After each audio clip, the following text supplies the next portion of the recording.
सो के उठते हैं ना, हम लोग कोई कुछ नहीं करते हैं, कहाँ जाते हैं, शीशे पे जाते हैं और अपने बालों को हाथ से यूं नहीं हारते और क्या बोलते हैं, ओ यार इतना अच्छा लग रहा हूं।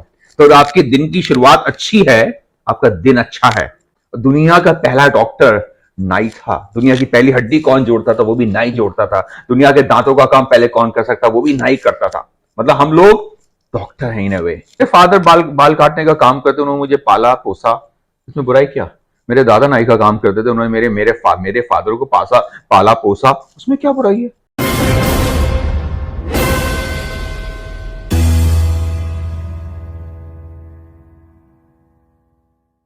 नमस्कार, मैं हूं मनीष। आप देख रहे हैं दी न्यूज 9X। दी न्यूज 9X में आप सभी का स्वागत है। मेरे साथ कटिहार जिले में इस बंद कमरे में पता है कौन है? हबीब साहब, जिनको लड़कियां देखकर पागल हो जाती हैं। मेरी एक महिला मित्र हैं, उन्होंने कहा था अगर हबीब साहब से बात हो जाए ना तुम्हारी तो तुम हीरो बन जाओगे। और हबीब साहब से ऑफ स्क्रीन जो बात हुई, उन्होंने कहा कि तुम हीरो ही लग रहे हो। सबसे पहली बात सर, मैं हीरो कैसे लग रहा हूं? जिसके सर पे बाल है वो हीरो ही है। कभी कोई गंजा कभी हीरो नहीं बना। ऐसा कैसे? हाँ, अनुपम खेर कैसे हो गए? वो हीरो नहीं है, वो कैरेक्टर आर्टिस्ट है। मैं हीरो की बात कर रहा हूँ। देखिए जो बाल जो है ना, ये क्राउन है। जब लोग सुबह सो के उठते हैं ना, हम लोग कोई कुछ नहीं करते हैं, कहाँ जाते हैं, शीशे पे जाते हैं और अपने बालों को हाथ से यूं नहीं हारते और क्या बोलते हैं, ओ यार इतना अच्छा लग रहा हूं। तो आपके दिन की शुरुआत अच्छी है, आपका दिन अच्छा है। अगर आपके दिन की शुरुआत अच्छी नहीं है, आपका दिन बेकार है। मतलब दिन की शुरुआत क्या होती है? अच्छे बाल, जिसको मैं कहता हूं बालों का रोमांस। और रात को सोने से पहले हम लोग क्या करते हैं? दोबारा खाना खाते हैं, सोने से पहले क्या करते हैं? शीशे पे जाते हैं, क्या करते हैं? ओह वाह मजा आ गया। तो दिन की शुरुआत क्या होती है? बालों का रोमांस। और रात की शुरुआत क्या होती है? बालों का रोमांस। अच्छा सर, सबसे पहला प्रश्न ये रहेगा कि आपकी जर्नी कैसे शुरू हुई, हमारे दर्शकों को बताइएगा। जर्नी, मेरे दादा भी नाई थे, मेरे फादर भी नाई हैं, मैं भी नाई हूँ। हमारी 100 साल की जनरेशन बाल काट रहे हैं। और मैंने सोचा कि जिसका हम लोग खाते हैं उसमें रिस्पेक्ट लाना जरूरी है, उसके लिए हमें इसमें एजुकेशन डालनी पड़ेगी। तो जावेद हबीब ब्रांड है क्या? जावेद हबीब ब्रांड सालों ब्रांड नहीं है, ये एजुकेशन बेस्ड ब्रांड है। एजुकेशन बेस्ड ब्रांड है, ये चीज जानिए सर से। हमारी सालों के अंदर कम से कम अभी 20-25 हजार लोग काम करते हैं। इसका मतलब ये कि 20-25 हजार लोगों की घर हमारे एजुकेशन की वजह से चल रहे हैं।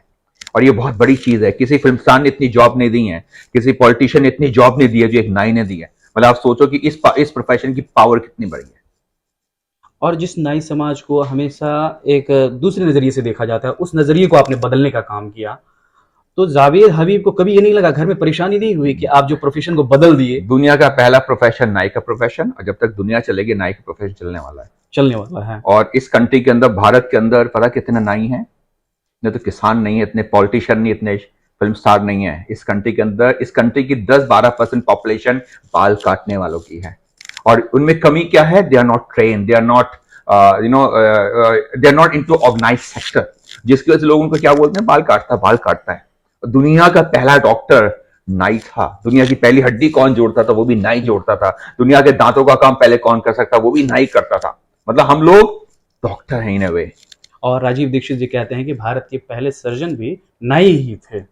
अच्छा, हमारा सर अगला क्वेश्चन ये रहेगा, बचपन में आप क्या सोचते थे बनना? कुछ नहीं सोचता था भाई, कुछ भी नहीं सोचता था। बस हमारे बिहार में पता है डॉक्टर, इंजीनियर, उसके बाद आईएएस ही बनना है। इतना पता क्या हुआ, मैं कंफ्यूज होऊंगा और हो सकता है मेरे दिमाग में भी हो मैं डॉक्टर बन जाऊं। तभी मैंने अपनी स्कूलिंग साइंस से की। लेकिन आई थिंक जैसे जैसे टाइम आता है, जैसे जैसे बड़े होते हैं, आपको डायरेक्शन खुद ही मिल जाती है। मुझे लगता है डायरेक्शन बनाने की जरूरत नहीं पड़ती है, डायरेक्शन खुद अपना आप डायरेक्शन देनी शुरू कर देती है। लोग कहते हैं ना भगवान ने रास्ते बनाए हैं, हम सब रास्ते बनाते हैं इस सोच की वजह से। इस सोच की वजह से भगवान डायरेक्शन क्या कभी ये फील नहीं हुआ कि नाई का काम बुरा है या सही है? लोग क्या सोचेंगे? सबसे बड़ा चीज है कि लोग क्या सोचेंगे। मेरे फादर बाल काटने का काम करते, उन्होंने मुझे पाला पोसा, इसमें बुराई क्या।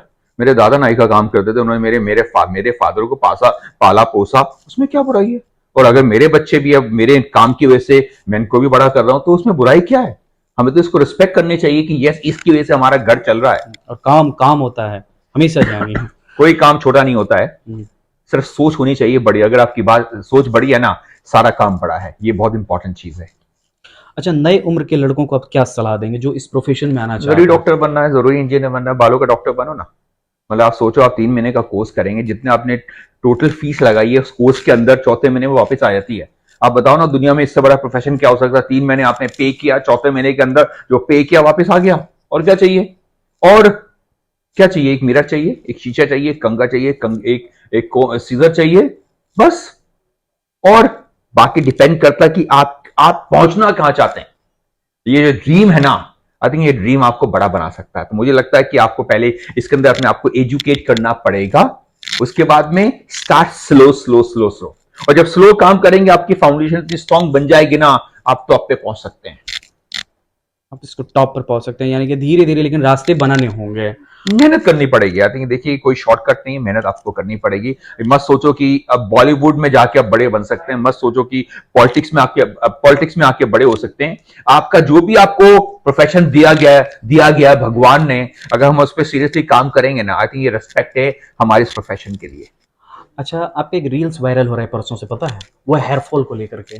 मतलब मैं लगातार देख रहा हूँ, मैं पूरी रिसर्च कर रहा था आपके इंटरव्यू, पिछले 4 दिन उसमें आपका इंटरव्यू के लिए पूरा मेहनत कर रहा हूँ। हेयरफॉल को लेकर के आपके क्या कहना है? हेयरफॉल गंदगी है। हेयरफॉल हमारे इस कंट्री का अंधविश्वास है। अंधविश्वास है। हेयरफॉल इस कंट्री का तेल है। लोग सोचते तेल लगाओ तेल लगाओ तेल लगाओ, बाल बच जाएंगे। इस कंट्री में सबसे ज्यादा तेल बिकता है और इस कंट्री में सबसे ज्यादा गंजे हैं। इसका रीजन क्या है? जो तेल का जो विश्वास है ना, वो हमारे बालों को खराब कर रहा है। स्पेशली आप देखेंगे बिहार, स्पेशली आप देखेंगे यूपी, यहां पर तेल का जो रिवाज है बहुत स्ट्रांग है, और तभी यहां लोग बहुत सारे बालों को लूज कर रहे हैं। तो मैं क्या बोलता हूं, जैसे हम लोग कहते हैं ना स्वच्छ भारत, मैं बोलता हूं स्वच्छ हेयर। जितने बाल साफ, इतने बाल लंबे चलेंगे। और हाँ, सबसे इंपॉर्टेंट चीज है, अल्लाह ताला भगवान ने हमें जो लेके भेजा है दुनिया के अंदर, हमें उसको लेके साथ जाना चाहिए। तो अगर आपके बाल आपको भगवान ने दिए, अल्लाह ताला ने दिए, उसको लेके हमें ऊपर जाना चाहिए, टूटना नहीं चाहिए। अगर वो टूट गया इन बिटवीन, मतलब हमारे बालों के अंदर कुछ कमी थी। तो गंजे होने से कैसे बचें, एक जावेद हबीब के नजरिए से? रोज बालों को धो। रोज बालों को धो। कैसे धोएंगे? मेरे तरीके से। सबसे पहले बाल गीले करो, सबसे इंपॉर्टेंट चीज है। फिर आप कोई सा भी तेल ले लो, और मैं मानता हूं कि बिहार और यूपी के अंदर, नॉर्थ इंडिया के अंदर सरसों बहुत ज्यादा उगती है, तो सरसों का तेल लगाओ, लेकिन मसाज मत करो। ये जो चंपी है ना, ये बालों की दुश्मन है, तो मसाज मत करो। फिर आप इसको कंघा कर लो और 5 मिनट छोड़ो और फिर शैम्पू करो। अगर शैम्पू पे विश्वास नहीं है, साबुन कर लो। अगर साबुन पे विश्वास नहीं, जो आपको विश्वास है वो कर लीजिए, बट धोना जरूरी है किसी भी चीज से। शैम्पू को लेकर अभी क्या रहा है? शैम्पू को लेकर भी आपके रील्स काफी वायरल रहे। मैं आज 2 साल से लगातार आपके इस चीजों को देख रहा था। देखिए, मैं किसी चीज को प्रमोट नहीं करता हूं। मैं प्रमोट एक ही चीज को करता हूं कि हमारे बाल स्वच्छ रहने चाहिए। उसके लिए आपको शैम्पू पे विश्वास है तो यूज करो, साबुन पे विश्वास है साबुन यूज करो, लेकिन बाल साफ करो। जितना बाल साफ, उतना लंबा चलेगा। और मेरे होते हुए किसी का बाल बांका नहीं हो सकता, ये बात पक्का है, लेकिन मुझे सुनना पड़ेगा। आपको समझना भी पड़ेगा। सुनना सुनना ही सिर्फ नहीं पड़ेगा, समझना पड़ेगा, उस चीज को फॉलो भी करना पड़ेगा। अच्छा जावेद जी, आपसे एक नॉर्मल क्वेश्चन है, जब आप ऋतिक रोशन या शाहरुख खान के पास बाल काटने जाते हैं, उस वक्त आपकी क्या फीलिंग होती है? मेरे दिमाग में कुछ नहीं चलता। मेरी चेयर पे जो बैठ जाए उसके ऐसे बाल काटो, वो अपने आप को महसूस करे वो शाहरुख खान है या ऋतिक रोशन है। तो ये मत सोचो कि कोई स्पेशल आदमी बैठा होगा, आप अच्छे बाल काटोगे, आप अच्छे बाल ही काटोगे चाहे कोई भी इंसान बैठा हो। तभी जावेद हबीब क्या है? जावेद हबीब भारत की ब्रांड है। भारत के अंदर 80% लोग गांव में रहते हैं, कस्बे में रहते हैं, ओके, तालुका में रहते हैं। मुझे उनके बाल काटने, मुझे क्यों बाल काटने शाहरुख खान के, मुझे क्यों बाल काटने ऋतिक रोशन के, मुझे बाल काटने आपके, मुझे बाल काटने इसके, मुझे बाल काटने जो रोड पे साइकिल चला रहा है, मुझे बाल काटने जो रोड पे रिक्शा चला रहा है, मुझे उसके बाल काटने, बिकॉज ये मेरे लिए बिजनेस है। और नई उम्र के जो बच्चे हैं, वो अगर इस बिजनेस में आना चाहते हैं, वो कौन सा तरीका अपनाएं आपके नजरिए से? देखिए, पहली चीज अपने आप को एजुकेट करो, मतलब एटलीस्ट 10+2 करो, सबसे इंपॉर्टेंट चीज है। बिकॉज जब 10+2 कर लेते हैं ना, आपकी जो सोच है वो बहुत ओपन हो जाती है। अब उसको अच्छे तरीके से लेते हैं। अगर आपको कोई बोलेगा कि नायका काम करते हैं, आपको बुरा नहीं लगेगा, क्योंकि आपकी सोच इतनी ब्रॉड हो चुकी है। तो पहले अपने आप को एजुकेट करो, उसके बाद में टेक्निकल एजुकेट करो।